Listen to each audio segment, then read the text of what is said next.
외우셨죠?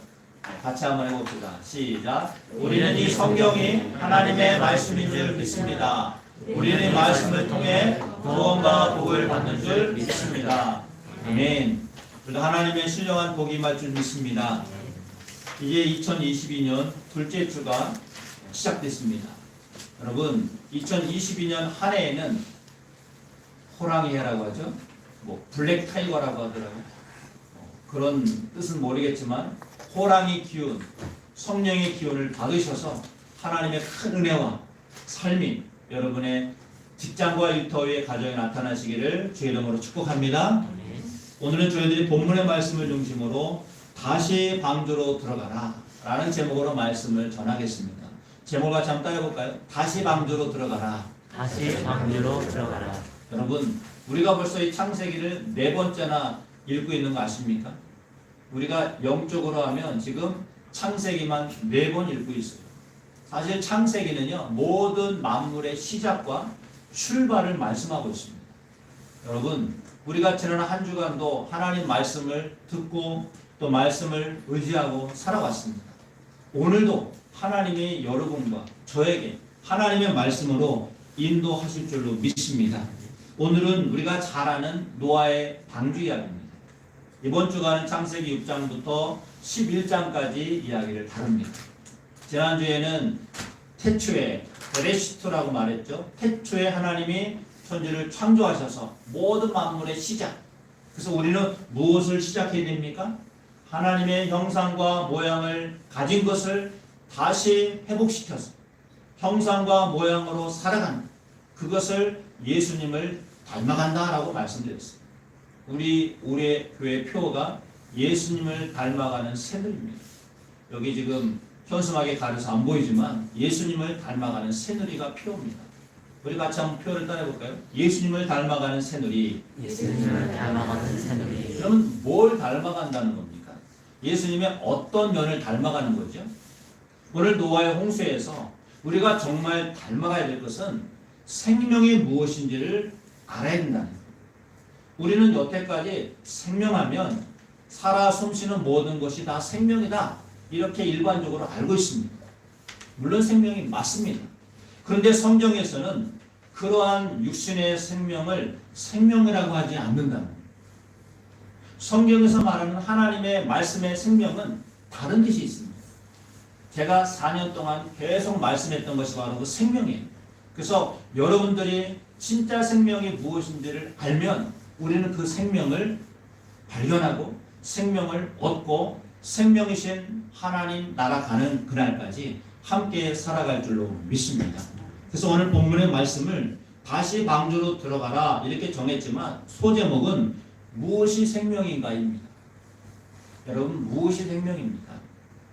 오늘 말씀을 통해서 여러분들이 생명을 발견하시고 생명을 얻고 누리시고 살아가시기를 주의 이름으로 다시 한번 축복합니다.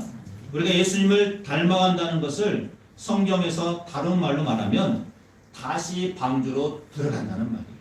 오늘 창세기 7장 1절에서는 하나님이 노아에게 이렇게 명령하시죠. 우리 같이 1절을 한번 읽어봅시다. 시작. 여호와께서 노아에게 이르시되 너와 네 온 집은 방주로 들어가라. 이 세대에서 네가 내 앞에 의로움을 내가 보았음이니라. 아멘. 노아는 우리가 아는 것처럼 방주를 만든 사람입니다. 노아는 120년 동안 방주, 히브리어로 테바라고 합니다. 큰 배라는 말이에요. 큰 상자라는 말이에요. 방주를 만들어서 그 120년 동안 하나님 말씀에 철저히 순종했습니다. 방주를 다 만든 다음에 하나님이 뭐라고 명령하시느냐 한번 따라해볼까요? 방주로 들어가라. 방주로 들어가라는 게 하나님의 명령이었어요. 다 만들어 놨더니 이제는 방주로 들어가라. 여러분, 방주로 들어가라는 말은 뭡니까?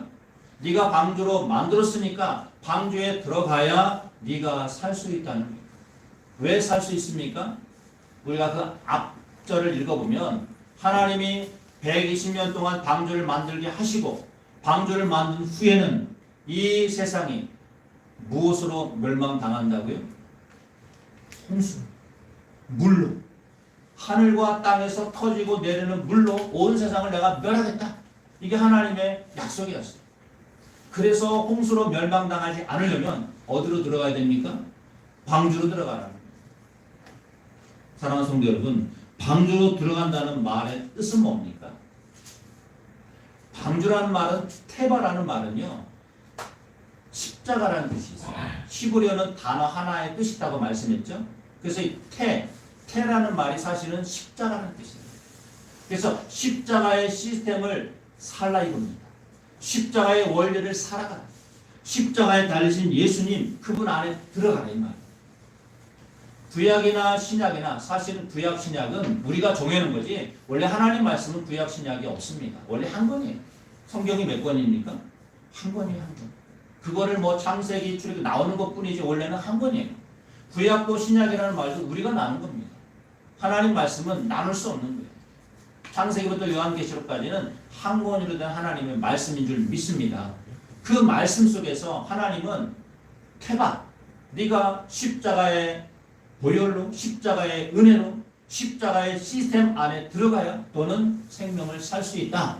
그게 방주로 들어가라라는 말의 영적인 뜻이에요. 구약이나 신약이나 모든 사람들은 메시아이신 예수님을 통해서 그분을 영접함으로 구원을 받는 줄 믿습니다. 여러분, 유대인도 예수님을 믿어야 구원을 받습니다. 그들이 토라를 가졌고 율법을 가졌고 안식일을 지킨다고 구원받는 게 아니에요. 구원은 오직 예수 그리스도 안에 있는 겁니다. 누구든지 저를 믿는 자마다 구원을 받으리라. 다른 이름을 주신 일이 없나니 천하 다른 이름을 우리에게 주신 일이 없다. 너와 네 집은 주 예수를 믿으라. 그리하면 너와 네 집이 구원을 얻으리라. 여러분, 예수 외에는 구원이 없는 줄 믿습니다. 이게 여러분 기독교의 출발이에요. 예수님이 왜 이 땅에 오셨느냐? 그분을 통해서만 하나님께로 갈 수 있는 길을 열어주신 겁니다. 구약도 예수님을 믿어야 구원받을 수 있어요. 근데 구약에는 예수라는 말이 없습니다. 어떻게 믿죠? 그래서 하나님의 말씀의 뜻을 알지 못하면 예수님이 누군지를 알 수가 없어요. 구약에서는 이미 방주를 하나님이 짓게 하셔서 그 안에 들어가야, 테마, 십자가의 예수님 안에 들어가야 너희들이 구원받을 수 있다. 똑같습니다. 구약이든 신약이든 십자가에 달리신 예수님을 믿음으로 구원을 받는 줄로 믿습니다. 그래서 방주로 들어가라는 말은 자기 십자가를 지고 따라가라고 예수님이 말씀하신 거예요. 우리 마태복음 16장 24절도 같이 한번 읽어봅시다. 시작. 이에 예수께서 제자들에게 이르시되 누구든지 나를 따라오려거든 자기를 부인하고 자기 십자가를 지고 나를 따를 것이니라. 아멘. 누구든지 나를 따르려거든, 누구든지 나를 본받으려면, 예수님을 닮아가려면 무엇을 지라고요? 자기 십자가. 저 십자가라는 말이 바로 테바예요, 여러분. 구약에서는 방주라는 말은 나왔을 뿐이지 예수님 안에 들어가라. 예수님의 십자가를 짊어지라. 근데 우리 기독교인들은 십자가를 지라는 말을 잘못 오해해서 저게 두려운 자, 저게 무서운 줄 알고, 저게 힘든 줄 알고 자기 십자가를 지지 않으려고 하는 겁니다. 여러분, 십자가에서 내가 죽는 게 아닙니다. 십자가에서 누가 죽어요? 누가 죽으시죠? 예수님이 죽으신 거예요. 내가 죽어야 되는데 나를 살리기 위해서 예수님이 죽으신 것이 십자가인 줄 믿습니다. 그럼 나는 왜 안 죽어요? 예수님이 대신 죽으셨으니까. 그래서 내가 이 십자가에 안 못 박힌 거예요. 자기 십자가를 지라는 것은 네가 십자가에 죽어라 이게 아니라 너를 살리신 그 예수님의 은혜를 기억하라 이거예요. 그분의 은혜 속에 사는 것, 이게 자기 십자가를 지는 줄 믿습니다. 그분이 나를 구원하셨잖아요. 믿습니까?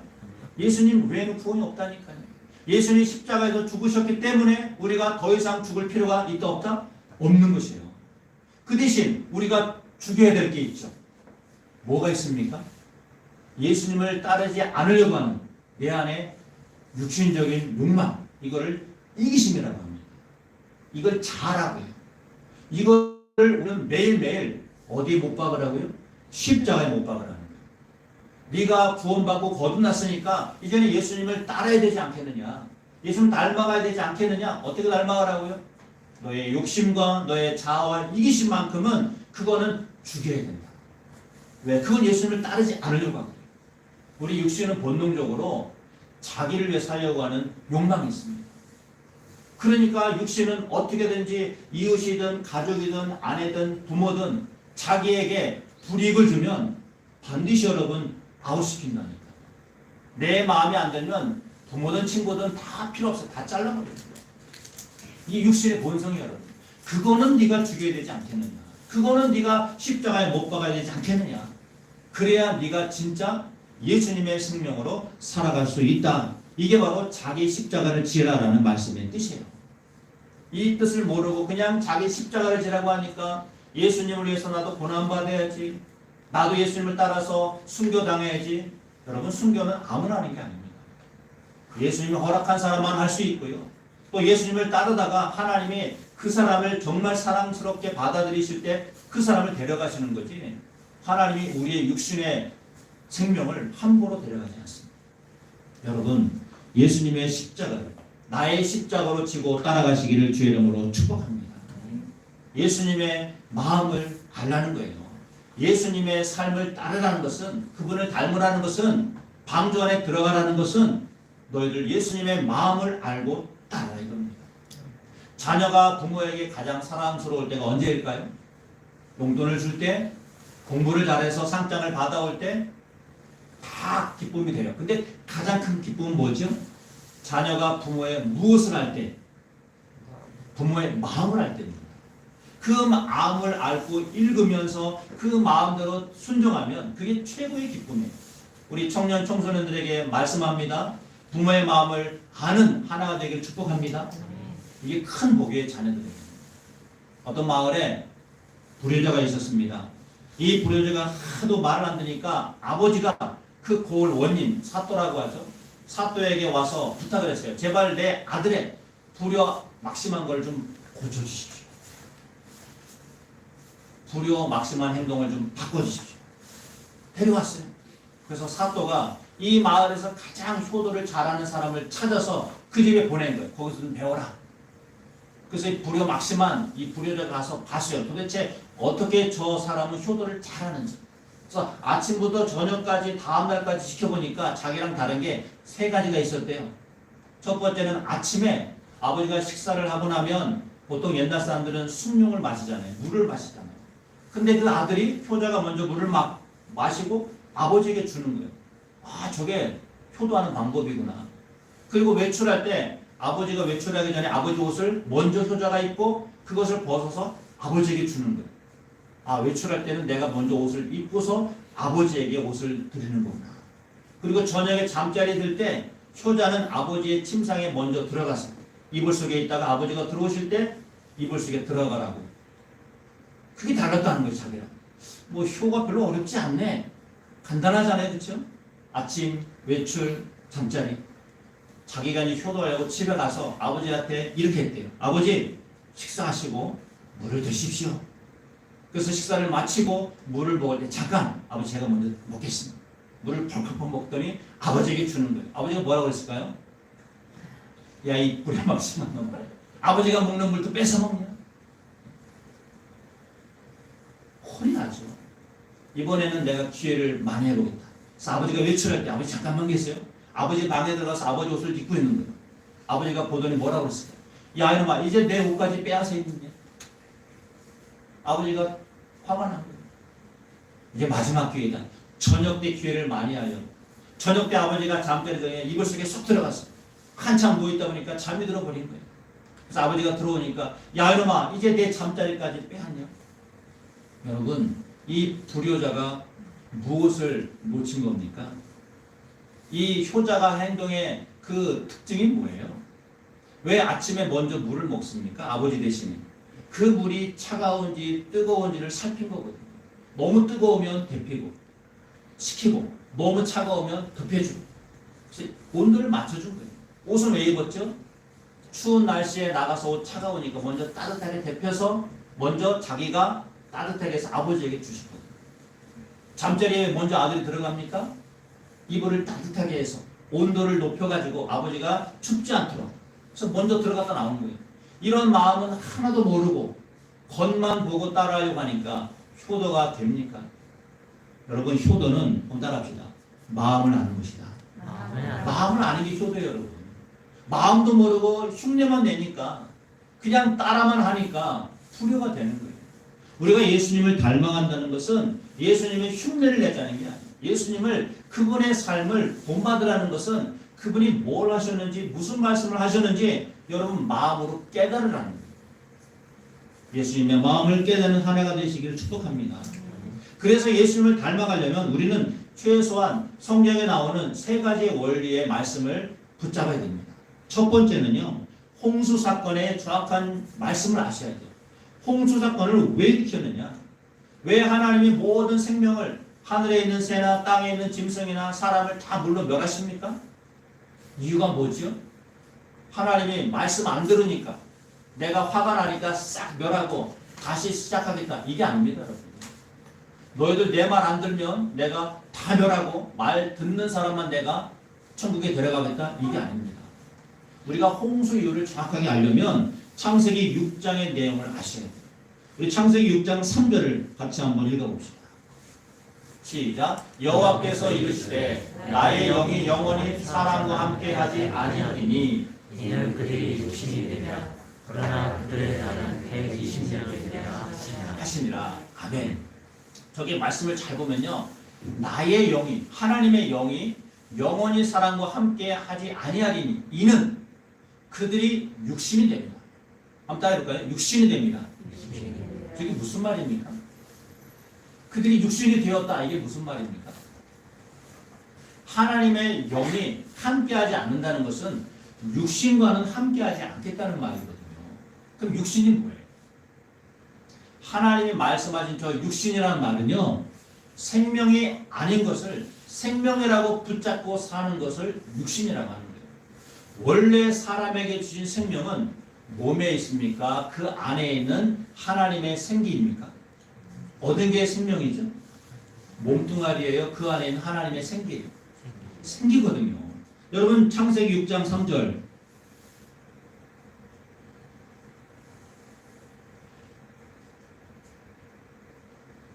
2장 7절 한번 읽어봅시다. 2장 7절 그 다음 시작. 여호와 하나님이 땅에 흙으로 사람을 지으시고 생기를 그 코에 불어 넣으시니 사람이 생명이 되리라.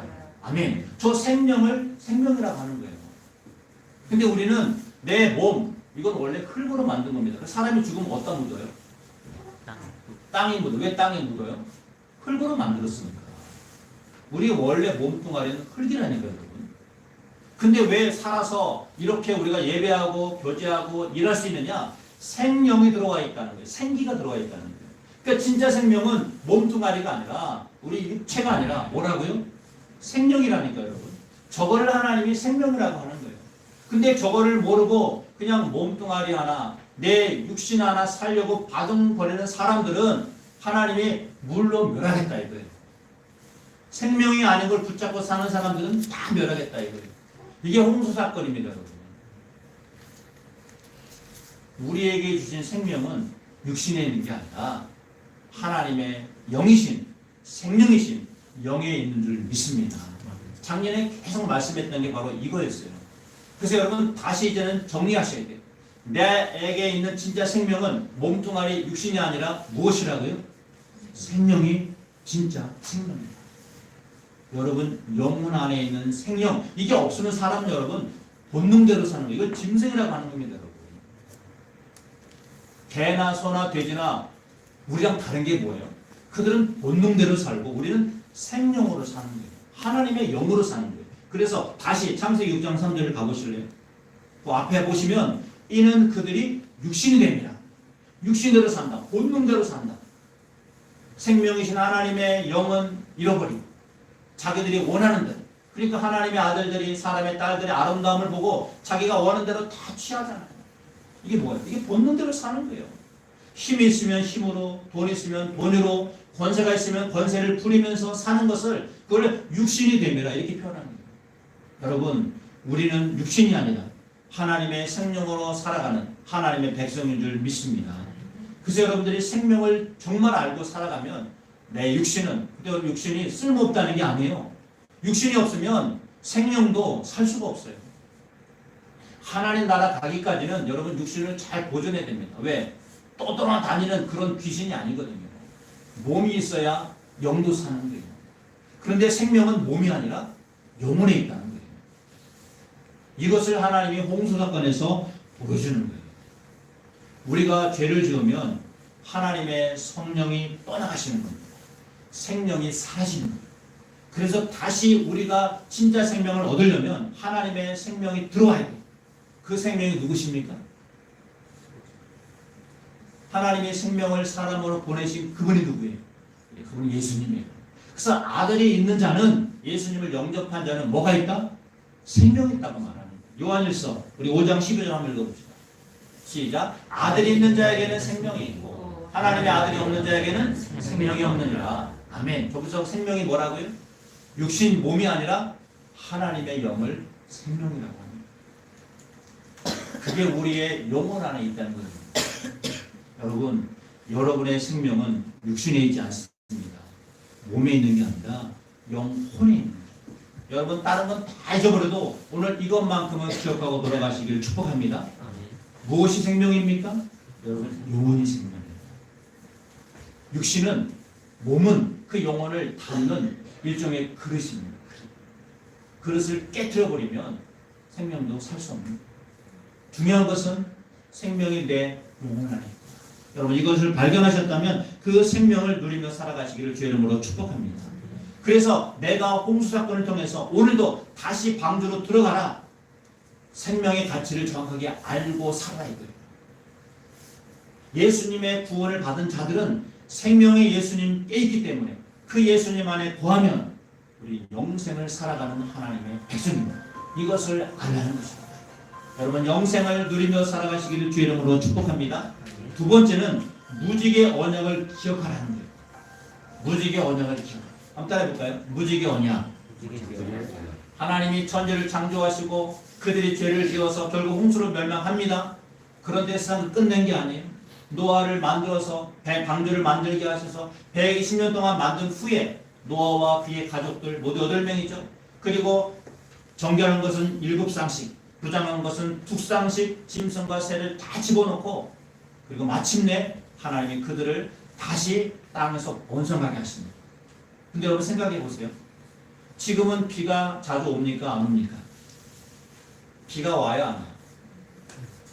우리나라에 비가 자주 와야 안 와요? 자주 안 오는 편이죠. 근데 비가 자주 안 옵니까? 비가 오지요. 겨울에는 눈이 오고 여름에는 봄, 가을에는 비가 오지. 그럼 비가 올 때 노아나 그의 자식들은 비를 보면서 무슨 생각이 들까요? 또 홍수로 멸하지 않을까? 두려움이 들까요? 안 들까요? 들겠죠. 한번 상상해 봤어요. 방주에서 문을 처음 열고 나왔을 때 노아와 그의 가족들이 세상에 무엇을 봤을까요? 한번 상상해 보세요. 문을 열고 딱 나왔을 때 세상의 천지가 어땠을까요? 홍수가 150일 동안 있고, 그리고 방주에서 나올 때가 317일 지난 때입니다. 1년이 지났을 때예요. 370일. 그러면 방주에서 처음 나왔을 때 세상이 어떻게 보였을까요? 깨끗하게 보였을까요? 아니면 죽은 시체와 썩은 것들과 동물들과 사체들이 널려 있을까요? 어떤 게 있을 것 같습니까? 학자들은 아마 그 당시 썩은 시체, 죽은 것들로 가득 찼을 것이다. 왜? 까마귀를 날려보냈을 때 까마귀는 돌아오지 않았어요.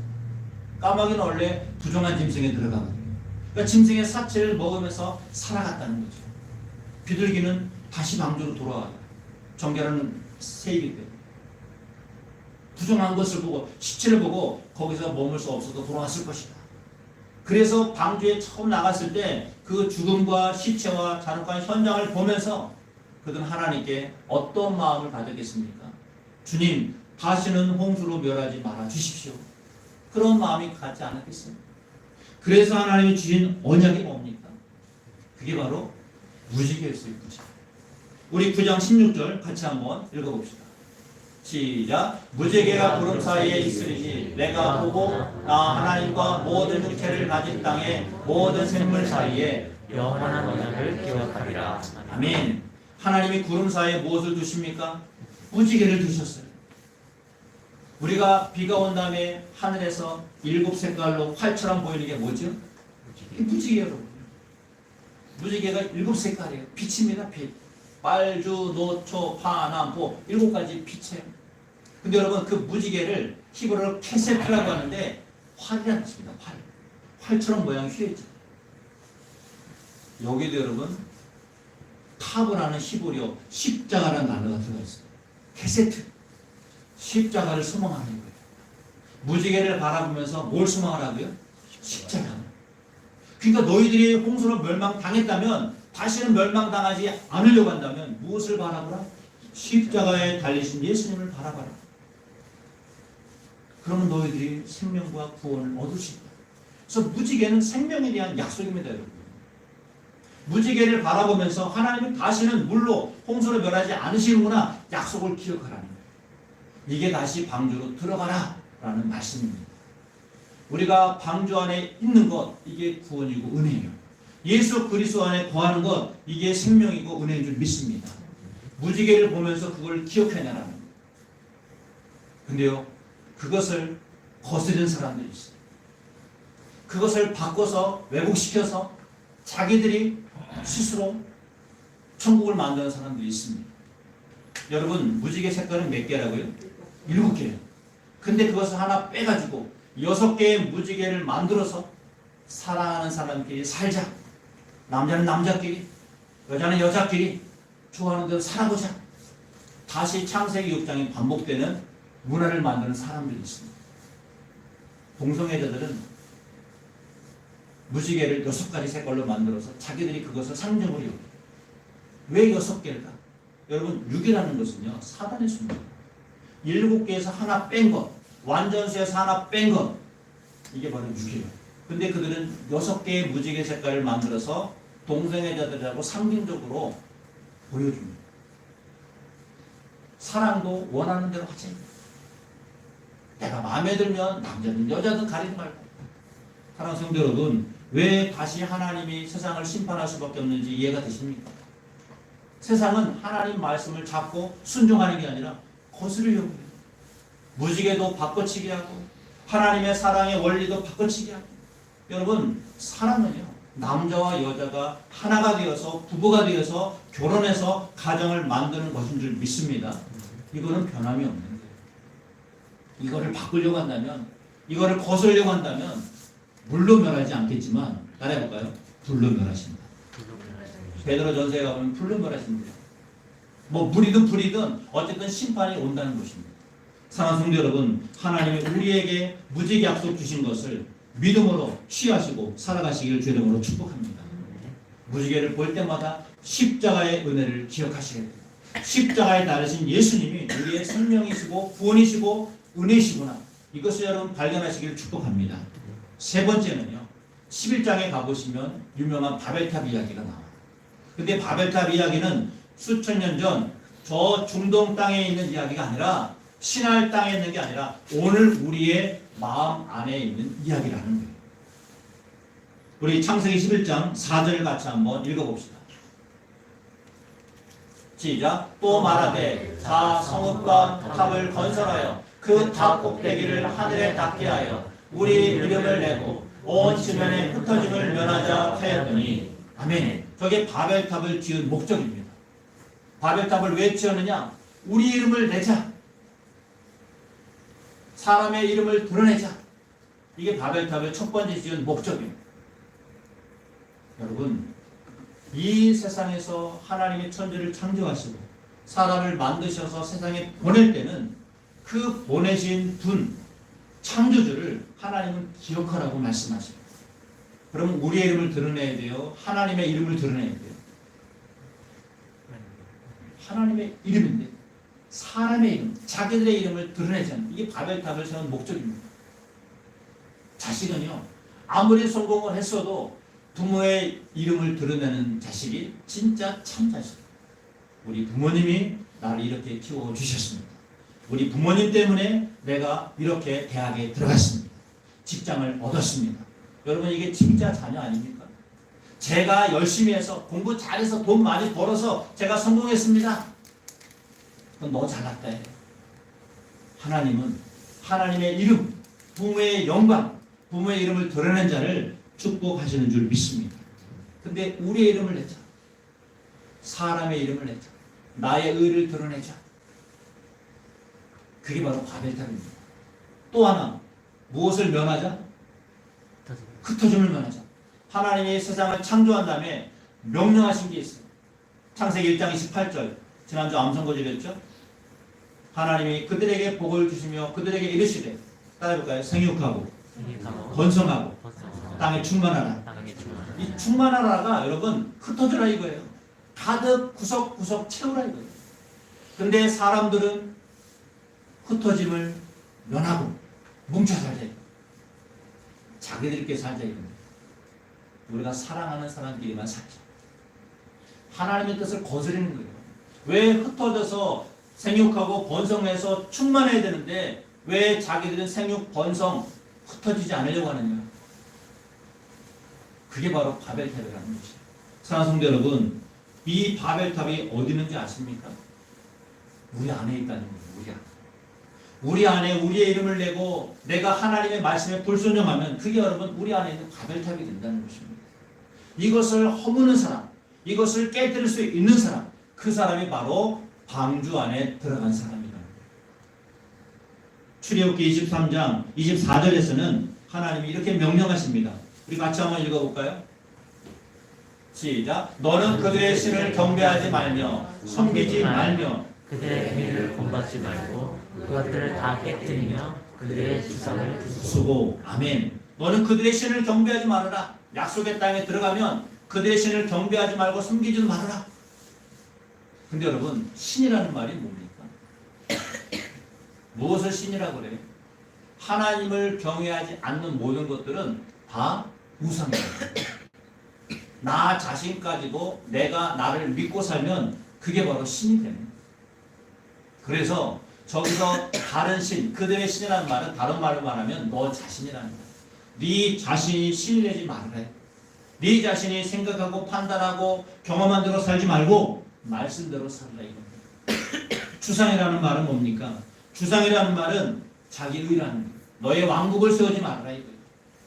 하나님의 나라를 먼저 세우고 하나님의 뜻을 먼저 순종하면 너의 인생은 하나님이 책임져 주시겠다. 이게 하나님의 약속인 줄 믿습니다. 그래서 하나님이 바벨탑을 여러분 마음 내서 쌓지 말고 부수고 깨트리고 헐어라. 이것이 바로 방주에 들어가라는 말의 의미입니다. 사랑하는 성도 여러분, 우리 안에 바벨탑이 얼마나 많냐면 대표적으로 7가지만 말씀해 볼게요. C.S. 루이스라고 하는 유명한 기독교 사상가가 자기 안에 7가지 악이 있다는 걸 발견했대요. 첫 번째는 교만, 두 번째는 질투, 탐심, 분노, 게으름, 정욕, 거짓말. 이 7가지가 내 안에 있었다는 거예요. 근데 여러분 안에는 있습니까? 없습니까? 우리 안에도 똑같이 있잖아요. 이게 가장 대표적인 우리 안에 바벨탑이라는 거예요. 우린 날마다 분노와 교만과 정욕과 거짓말과 이것을 계속 쌓아 만들어 간다는 거예요. 어디까지요? 하나님의 자리까지. 그걸 바벨탑이라고 하는 거예요. 그거에 C.S. 루이스는 교만을 이렇게 설명합니다. 교만이란 세상에서 아무도 자유롭지 못한 악이다. 세상 사람 누구나 다른 사람에게서 이 악을 보면서 역겨워하면서도 정작 자신 안에 있는 것은 의심하지 못하는 악이다. 이 악보다도 사람을 더 비난하게 만드는 것은 없고 그 악보다도 스스로 의식하기 힘든 것도 없다. 스스로 그 악을 더 많이 가지고 있을수록 남들에게서 그 악이 발견될 때 그것을 더욱 혐오하게 하는 악. 이 악이 바로 교만이다. 여러분, 우리가 남들 안에 있는 것은 발견하면서 자기 안에 있는 것은 발견하지 못하면 그걸 교만이라고 한다.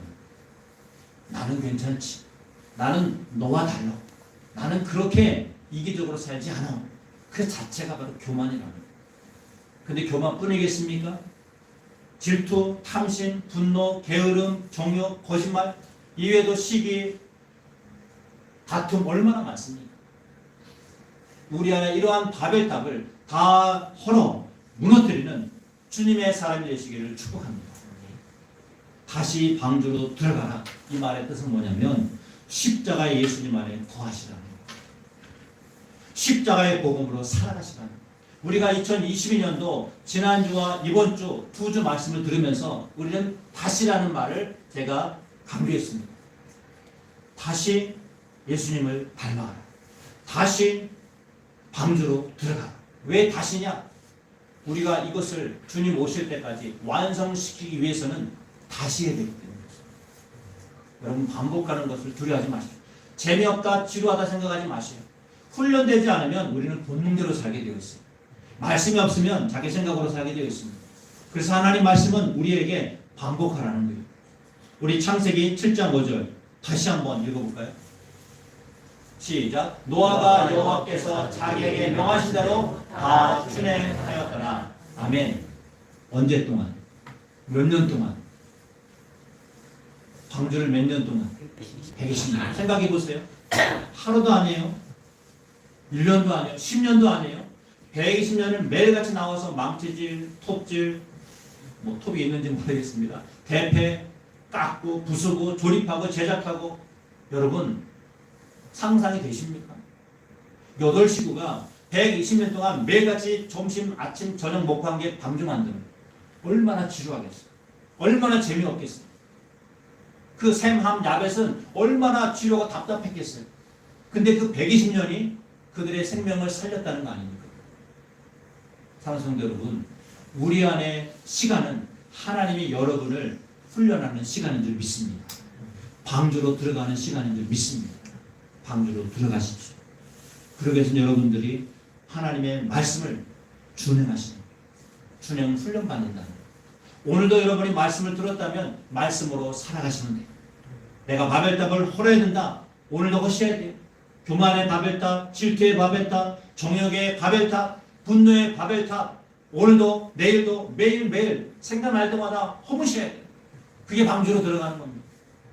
홍수 사건을 볼 때마다, 무지개를 볼 때마다 십자가를 바라보는 훈련을 매일 하셔야 돼요. 그게 방주로 들어가는 거예요. 그래야 생명을 보존할 수 있는 것입니다. 그래도 주님 말씀하세요. 너희들이 내 안에 거하고 내 말이 너희 안에 거하면 원하는 것 다 내가 이루어 주겠다. 왜? 방주 안에 있습니다. 예수님 안에 있습니다. 우리 요한복음 15장 7절도 같이 한번 읽어봅시다. 시작. 너희가 내 안에 거하고 내 말이 너희 안에 거하면 무엇이든지 원하는 대로 구하라. 그리하면 이루리라. 아멘. 저는 저 말이 처음에 되게 감사했어요. 근데 자꾸 묵상할수록 저 말이 정말 어렵다는 걸 깨달았습니다. 우리가 원하는 대로 구하는 대로 안 될 때 여러분, 저 앞에 구절을 잘 보세요. 너희가 내 안에 거하고 내 말이 너희 안에 거하면 이게 먼저 돼야 돼요. 그러면 원하는 것 다 주게 이거예요. 우린 저걸 딱 빼버리고 주님 왜 원하는 대로 안 주세요? 왜 기도한 대로 안 주세요? 우린 이걸 본다니까요. 하나님의 원하심은 뭐냐? 네가 내 안에 거하고 내 말이, 하나님의 말씀이 네 안에 있으면 내가 다 응답해 주겠다. 방주 안에 들어가 있어야지 응답해 주겠다는 거예요. 십자가의 은혜로 살아갈 때 응답해 주시겠다는 거예요. 네가 시간, 물질, 에너지, 모든 노력을 하나님 나라와 의를 위해서 쓰겠다면 그때 다 들어주겠다는 거예요. 네 육신, 네 목숨, 네 생명 살기 위해서 다른 사람이 피해를 입든 안 입든 다른 사람이 너에게 어떤 상관이 없다면 나는 네게 응답해 줄 수가 없다. 말씀의 의미를 깨달아서 하나님의 말씀이 여러분 삶에 응답되기를 주의 이름으로 축복합니다. 여러분 마음속으로 우리 한번 결심할까요? 내가 다시 방주로 들어와 있는지, 방주 바깥에서 계속 머물고 있는지 한번 돌아보십시오. 혹시 나는 이 하나님의 놀라운